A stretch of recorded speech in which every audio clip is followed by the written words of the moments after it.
Episode 16 with Elliotte Friedman. Craig was about to ask a question before we got started.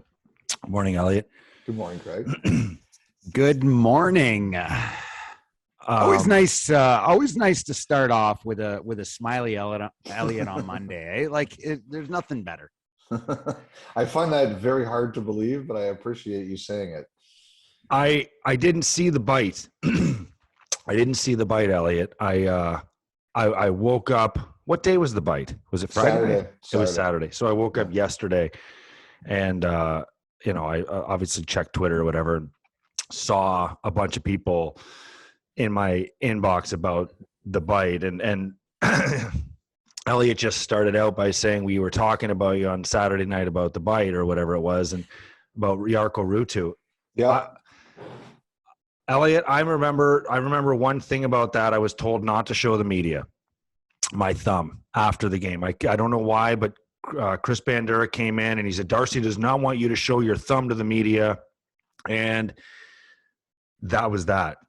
And I think did you ever find out why? No, I didn't. I didn't. Darcy Regier and I, at that point of my career, we were not friendly with one another. But I just remember.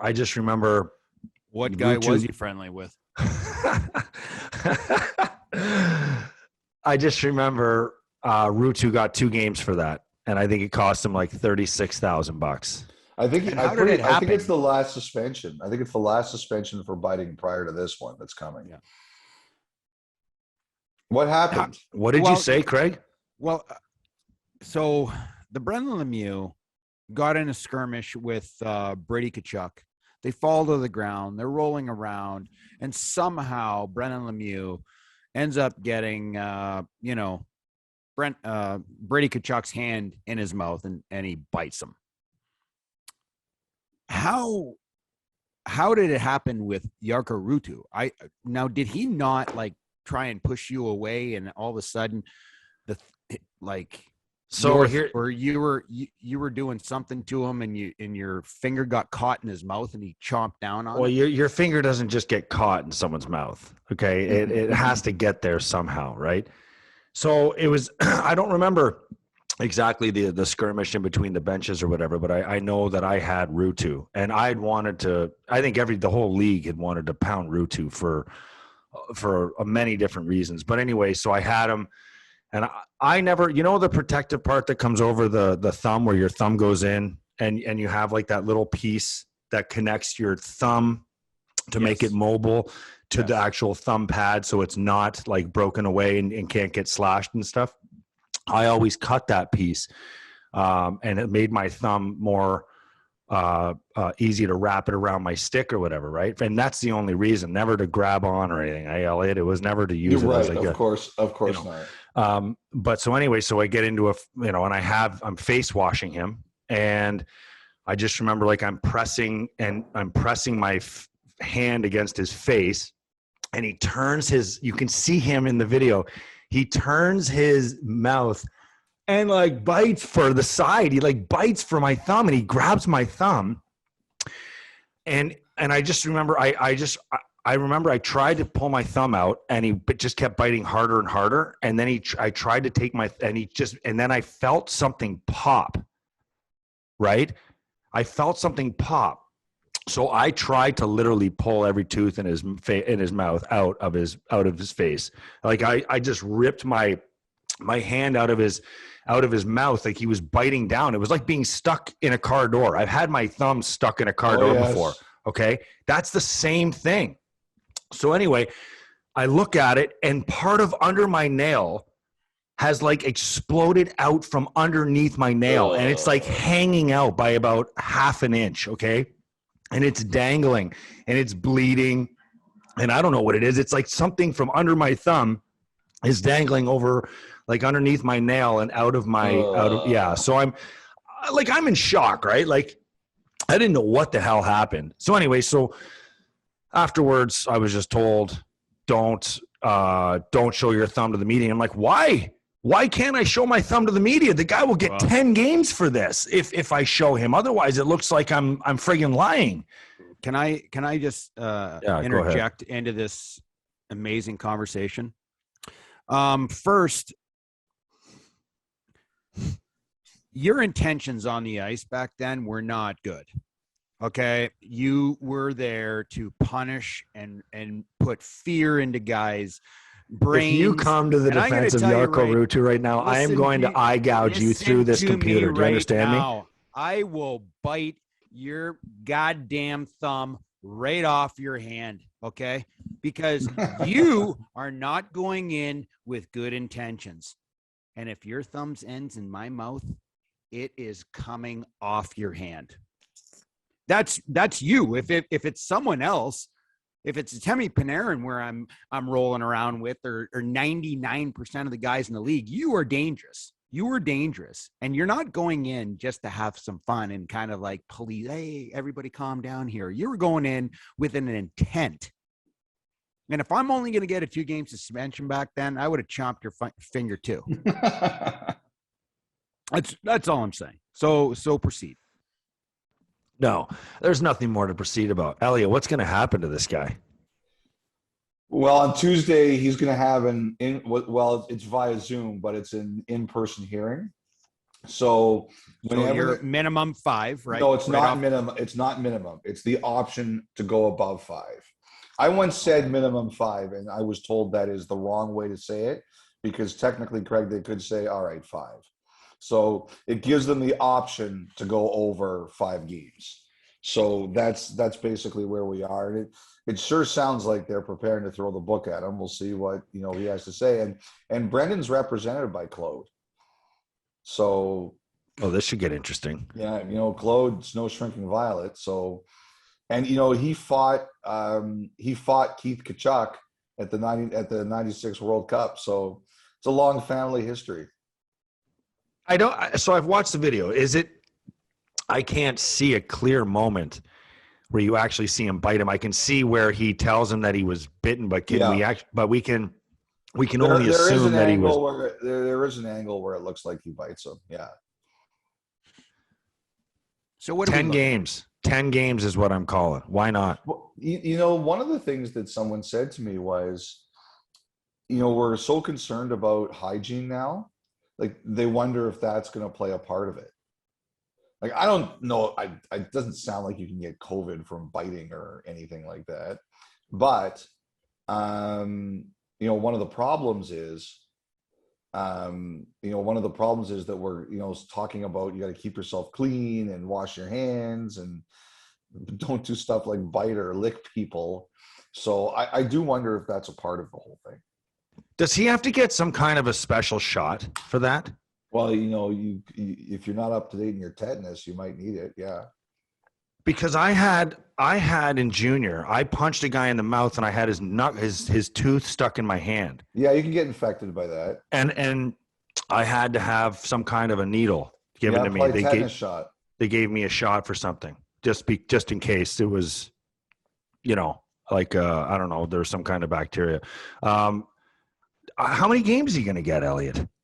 I do wonder if it's the possibility. Like, I don't know. Like, the problem with this is that the NHL tries to do everything based on precedent, right? And there's really no precedent for anything like this. Like we said, the last suspension I think there was you and Ruutu, and that was 13 years ago. So yeah. It sounds like, as Craig said, it sounds like they're opening up the opportunity to throw the book at him. But, to predict something in this, I think I'd just be guessing. I mean, could I see 10 games? Yeah, but I admit that's a guess. That's not anything that I know. Okay, what is going to be a shocking number? He's looking at 5 and possibly more. If he received a 5-game suspension, I would think that you're going to have, people are going to say, what, that's not enough, and vice versa, right? If you had a 10-game suspension, would anybody be surprised with a 10-game suspension for biting another player's hand? I don't think that anybody would be surprised. I think anything more than 10 would be a stunner, Craig. That's what I would say. Yeah, I agree. And tens, No, you look tens at an alarming, Yarto tens an Ruutu. alarming number for people. They'll. I don't think you'll see a biting incident in the NHL if you give a guy Well, 10 game there's no suspension. question that part of this will be to send a message. Yes, no question about it. Let's talk about sending messages here. I'm led to believe, and maybe you're hearing something different, that Hockey Canada's getting ready to not send their team to the Olympics, and same with the U.S. Are you hearing the same thing? Well, yeah, I mean, I think they're preparing for the possibility of it. So now we have five postponed games, right? 3 from Ottawa and 2 from the Islanders. We've got all these questions about, like I heard the protocols for the All-Star game in Vegas are going to be tight if we're still going to the Olympics, because the Olympians are supposed to be going right from Vegas to China. We know that the COVID cases are increasing around North America. Now there's this new variant, Omicron, that we don't really know enough about yet. One of the things that makes Just in time for Christmas. One of the things that makes people really nervous, guys, is what happens if you test positive there. Where are you kept? How long are you kept? Well, was there not a rumor that if you did test positive for COVID over in Beijing, that you would have to quarantine there for 3 weeks? It's not a rumor. People have told me that they are preparing for that possibility. And why would any player want to put themselves in that situation? So I think some players still want to go. Like I'll tell you, like okay, but the players want to go. But what team would allow? Well, that's the issue. Like let's Craig, say that Canada wins. That's the issue right now. Is the teams are starting to realize. Well, that's been the only holdup altogether. I mean, why would an owner want their players to go to the Olympics to begin with, or a GM to begin with? Period. End of story. Mm-hmm. Yeah. So now more than ever. But carry on, Elliotte. Huge. That's the thing. Like that's what the teams are saying. Like for example, like Andrew, what if we're in a situation where, for example, we go into the semifinal, which is a couple days before the end of the Olympics, and you have a player on your team. Like, say for argument's sake, I don't know, you want to pick Austin Matthews, you want to pick Connor McDavid, whoever, and say like you have a star player who tests positive on the semifinals, which is like a week before the NHL season is supposed to resume.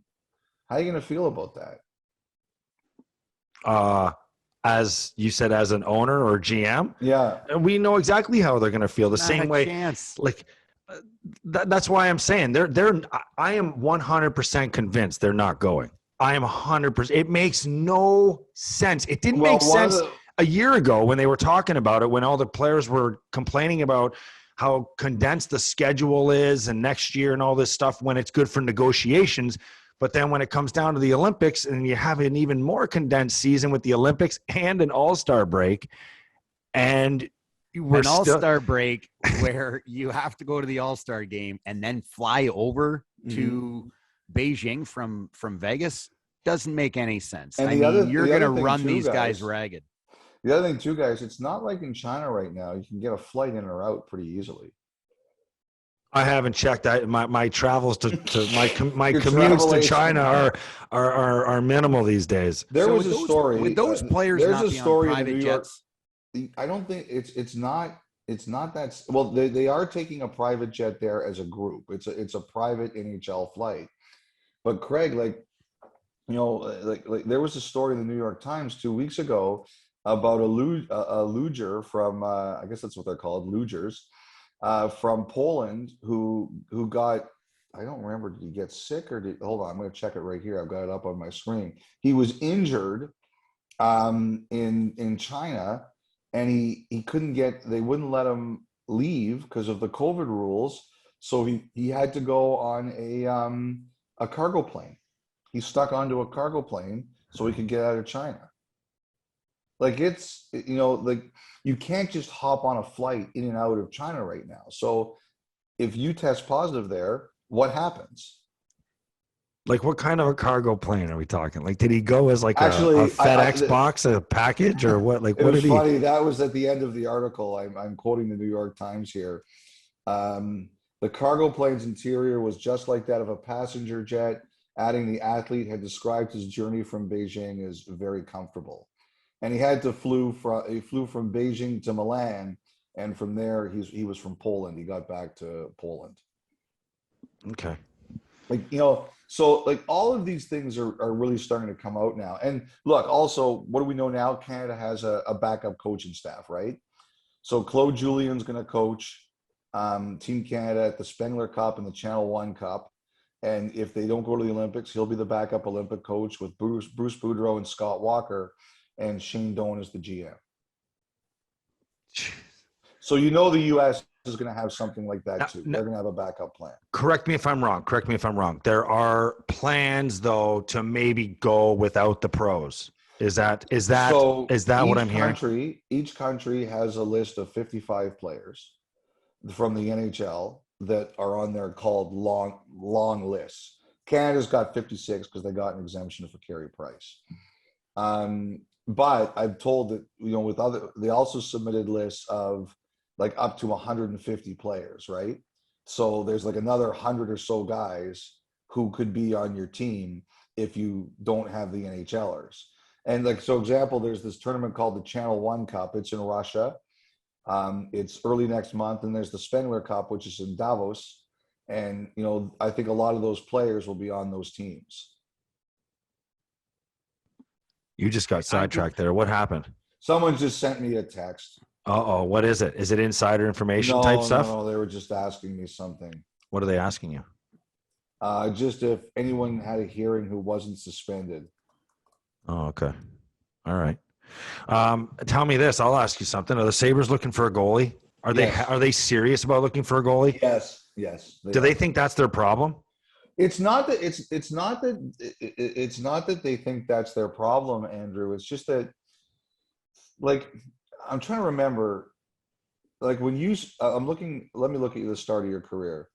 You started the Sabres were pretty good when you started, right? My first year in the league in 03-04, we were average. And then the next year, after the lockout, you guys were really good. Yes, we took off. You were never at a point where the Sabres were where your team was like this. No. And Craig, you weren't either. When you started, the Canadians, it was just around exit of Patrick, right? So, but there was still, the goal was to be good, right? Very much so. Yep. Okay, so. But they won I got drafted in 92. And they won in 93. Year. Yes. 94, 95 was my first year. So they were still trying to be good. Yes. I'm just like, the point I would make about that, Andrew, is that I think when you've got young kids, you have to give them a chance, right? And look, we know that, I think the Sabres are miles better than they were a year ago. I think Granato has done a really nice job with them, giving them structure and trying to create an identity. But when your goaltending is bad, it deflates your kids. And I think that there's a difference between, getting a goalie who you think and being unreasonable about how good you are, as opposed to getting a goalie who just gives your kids a chance to, win some games. So you're not out of games in the first period, or you're not losing games with one or two horrible goals a night. You have to teach your young players that there is some kind of reward for playing well. And I think that's what Buffalo's looking at. Now, I think it could also be, I don't think they just want to trade for anyone. I think if they're going to trade for someone, they want it to be somebody who makes their situation better, who at least could have some kind of an impact for them. So the guy I wonder about is Georgiev with the Rangers. He's not having a great year, but I think he's a good goalie. And I think and there's been rumors that he wants to go to a place where he could play more. Like, to me, that kind of move could make sense for Buffalo. Well, I thought maybe the Matt Murray on waivers might have been something they might have tinkered with, but it what I would guess with that, Andrew, is if you guys are getting Matt Murray, you're doing it in a trade, and Ottawa has, you're doing a division. Well, why do we want Matt Murray?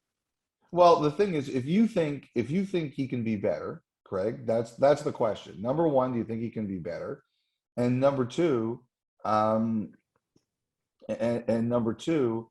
like you guys, like the thing is, you guys, excuse me, you guys, if you think you can be better, but also if you can get him to say, Ottawa to say, all right, we'll eat some salary or we'll give you a sweetener.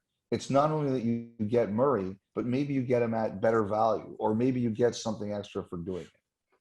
I feel bad for Matt Murray. I don't want to go down a Matt Murray train. I just feel like he had 2 tremendous years early on in his career, lost his father, and you just wonder if, since It's then hard. it's if I know I can't even imagine, but you just wonder, like, after you've reached the pinnacle of your career so early and then you lose your father, you just wonder, if there's any even, purpose to be playing. You hope he finds that fire, but I could be wrong.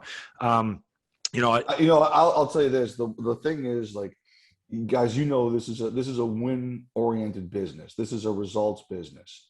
I think Matt Murray feels that he's kind of a scapegoat, and I think Ottawa feels, look at the numbers. Like, we're just not winning with you, and it's a tough business. Like, you can see how it happens that way, but like, I think he's frustrated. I think they're frustrated. The team's losing. Don't you feel, guys, that's what happens. But like, what, for an example, in the Sabres situation, what did they expect?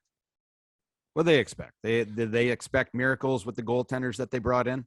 No, they're all Band-Aids. Right. I just thought they were hoping it would be a little bit better than this. I don't know. I mean, I'll be honest with you.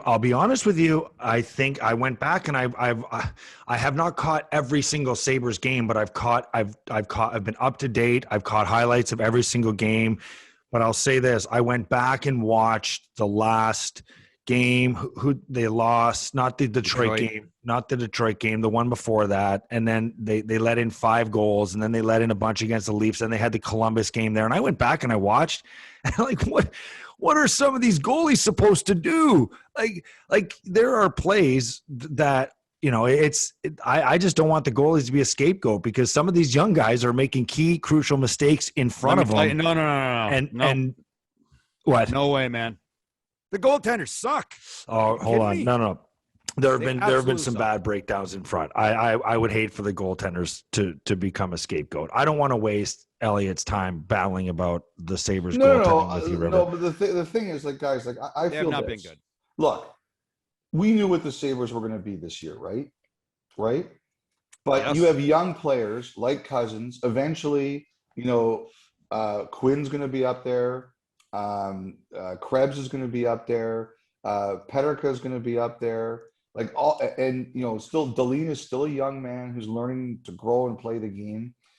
Look, we knew that the team wasn't going to be good record-wise. I think their structure is better. I think there's things about the Sabres that are much, much better.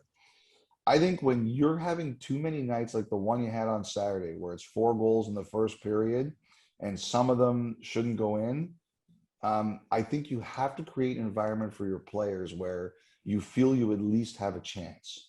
And I think the Sabres look at it right now and they're saying, we have to do better for them than this. I think that's what's going on. That was the game. It was the Boston game. And you know what? When you go away today, Elliotte, I'm going to watch every one of these goals with Craig, and we're going to break them down. And then I'll tell you what the score is at the end of the game after I win this conversation. Yeah, you know what, though? Don't you Let feel, me tell you, then you haven't been watching the games. Hey, enough. Because I'll tell you right now, when Craig Anderson was in the net, this team was playing at another level. They played sharper. I mean, Craig Anderson was making saves. He's a battler. He's a battler, and it's contagious, Craig. Well, it's not even a battler. He's a good goalie. The other guys are guys they shouldn't be in the league. Your point can stand too, Elliotte. Yeah, we'll let that point stand as well. Tokarski, I mean, he's not an NHL goaltender. But he's a battler. At least he's in the minors.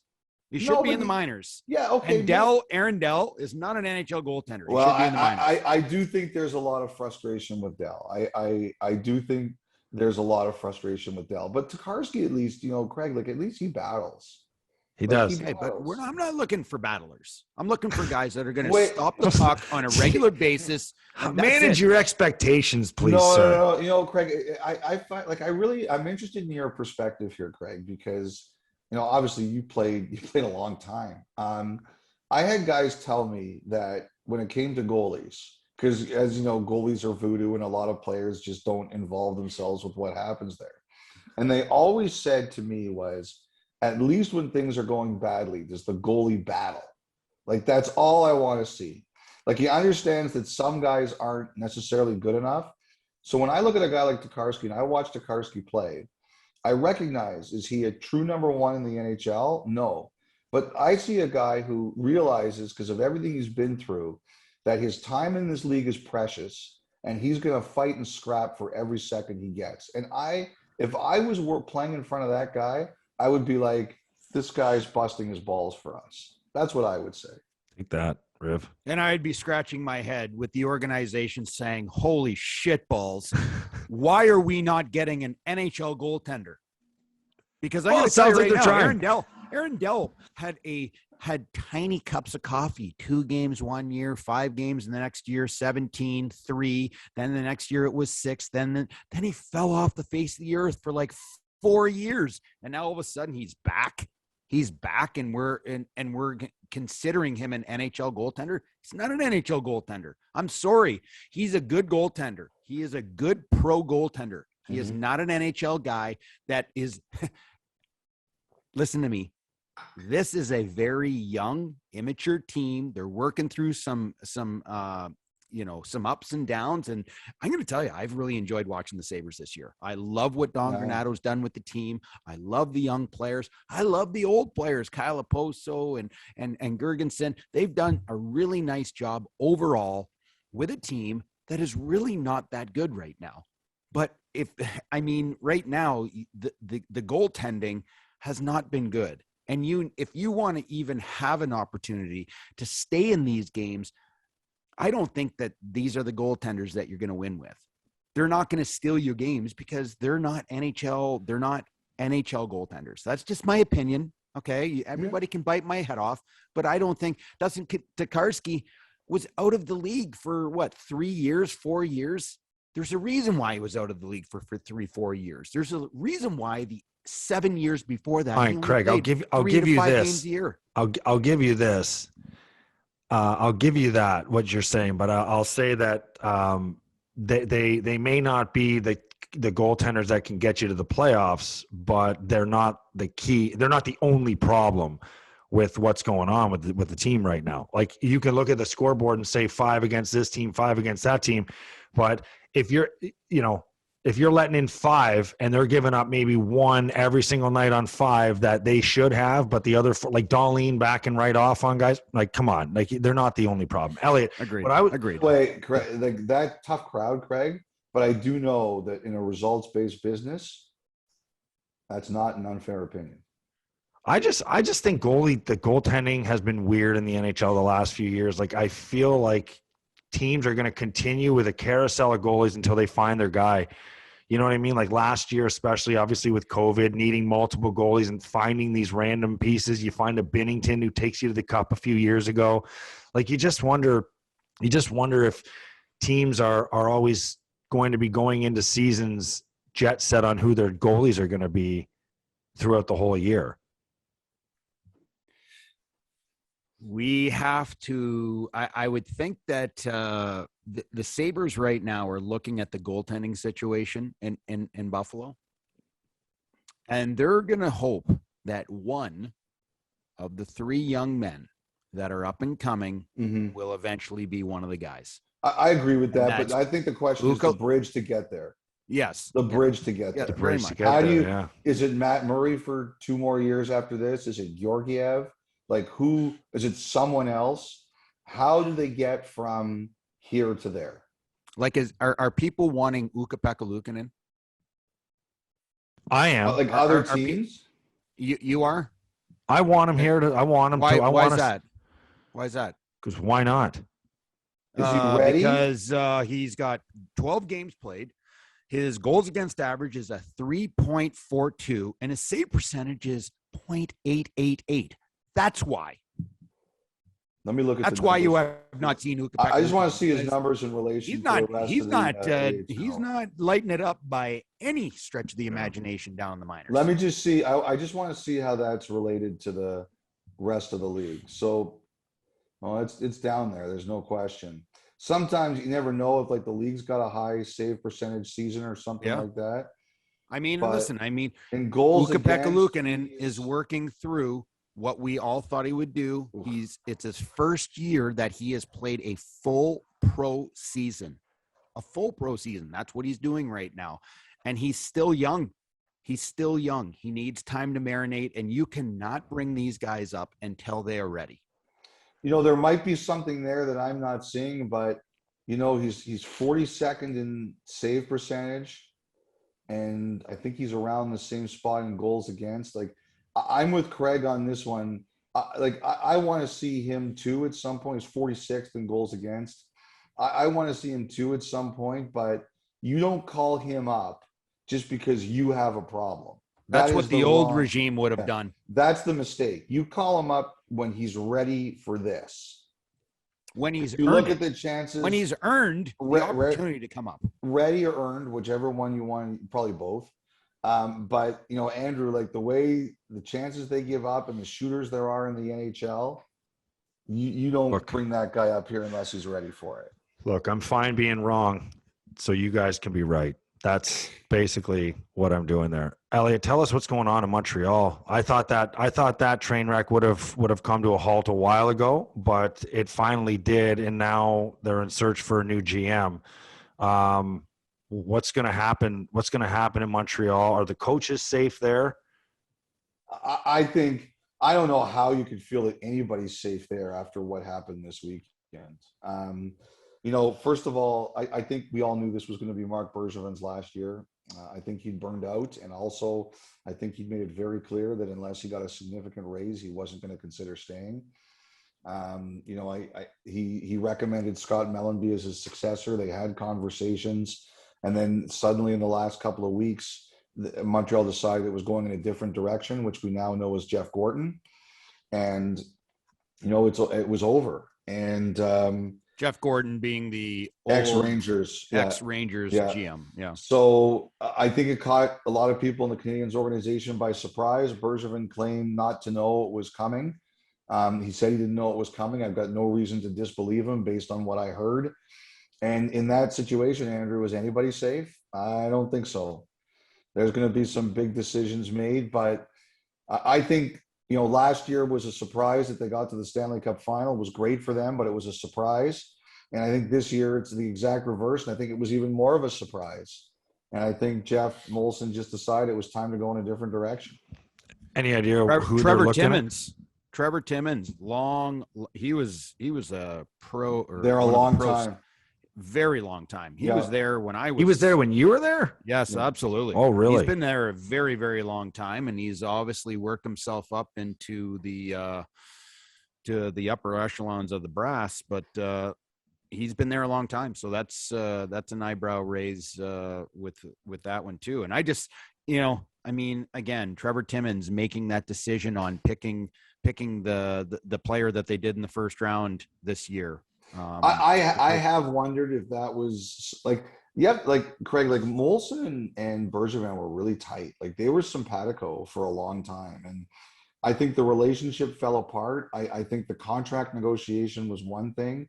And I do wonder, like when you look at the three people who were fired yesterday, it was Bergevin, Timmons, and Paul Wilson, who was their media relations person, obviously, I guess, who had to handle the fallout from that. I do wonder if the Mayu situation and the fallout played a major role in it. And, as for like Jeff Gorton's going to run the team. There's no question about it. He's going to be in charge, and they're going to look for a French or a dual speaking GM to be sort of the face. And I think there's going to be a few names out there, but I have to tell you, I do think that Andrew, one of your old teammates. Tell me Daniel Briere. One of your old teammates is going to be in the running for that. And I do think Daniel Briere is going to have a shot at that job. I was thinking about that the minute. I was going to say that to. I was actually going to say that to Craig earlier Craig, this morning. Did you play with Daniel, or was he gone by the time you got there?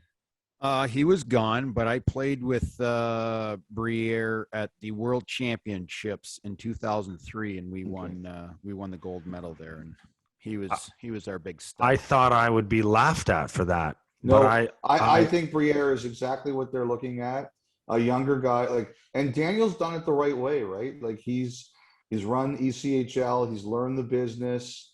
He interviewed for the Arizona assistant GM job. I think Matthew Darsh is going to be another name that you're going to hear a lot for that kind of thing. He's another young guy, played, now works in Tampa. I think a guy like Martin Madden in Anaheim is another name you're going to hear. But I think Briere is going to have a shot at it. I do.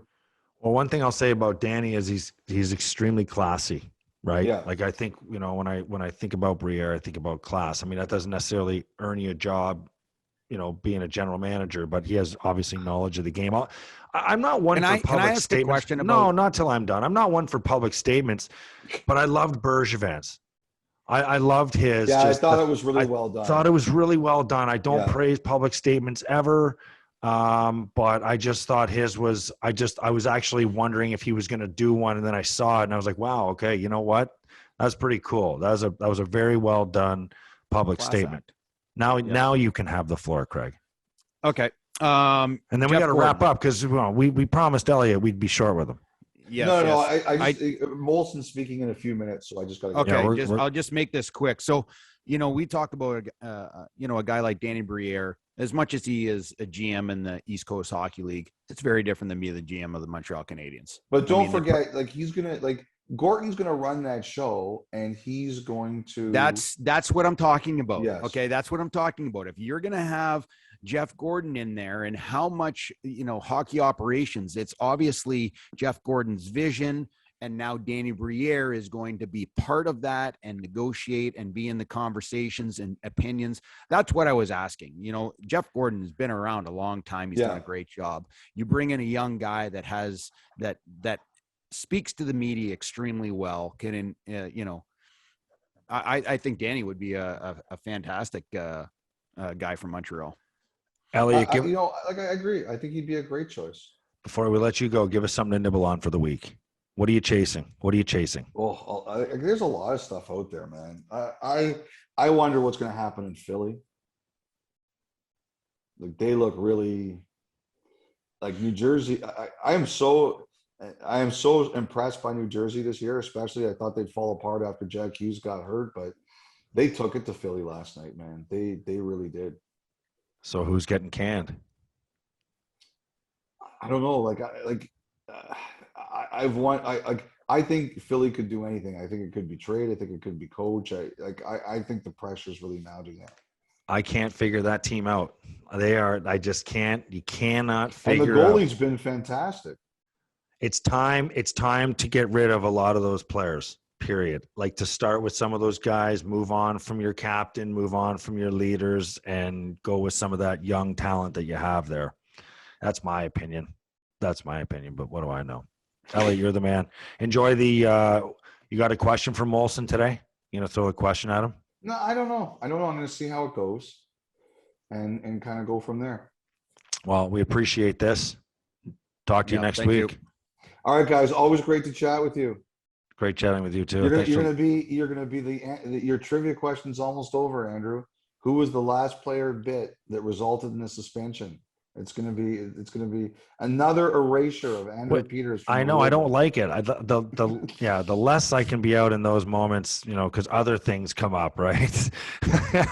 You post one, you hear about others. Elliotte, you're the man. Thanks. All right, guys. Take good care. Okay. See ya. Yeah. Thank you. That's a wrap on another episode of After the Whistle. Don't forget to follow us on Twitter, After the Whistle, and at Craig Rivet 52, at the Instigator 76. And you can find us, as you already know, on Apple, Spotify, and YouTube, and anywhere else where you can get your podcasts. Thanks for tuning in. Don't forget to spread the word.